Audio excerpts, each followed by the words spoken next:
सुवर्णपुर जिलार बिनिका वनांचल एक 30 टिकिया हाथीपल पशि आसी धान फसल सह पनीपरिबा नष्ट करुछंती।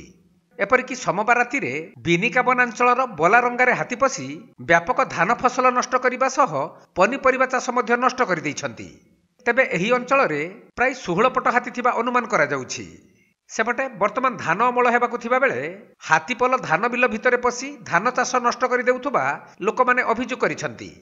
तेबे एही हाथीपल ओलंडा जंगलरू आसीथिबा स्थानीय लोकमाने कहुथुबा बेले वन विभाग किंतु हाथी घौड़ाइबारे विफल हेउछंती। तेणु बिनिका अंचल एबे हाथी जगु स्थानीय लोकमाने भय और आतंकरे रहुथुबा देखिबाकु मिलिछि।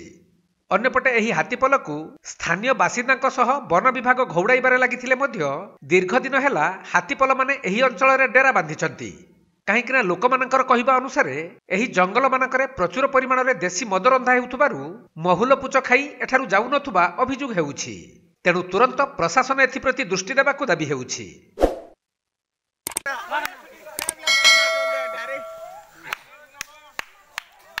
हेताकर पाहे जे हमर न पाहे जेंजु तो हैं उतिल्ला ना मानो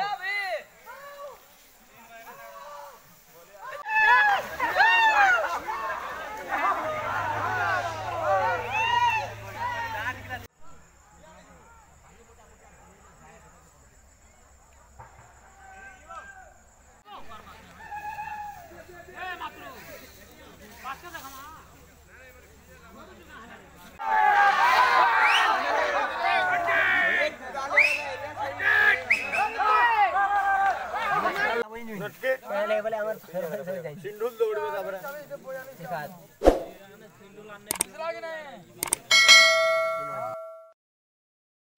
सुवर्णपुर जिला प्रतिनिधि पीताम्बर महापात्रଙ୍କ रिपोर्ट कोणार्क लाइव।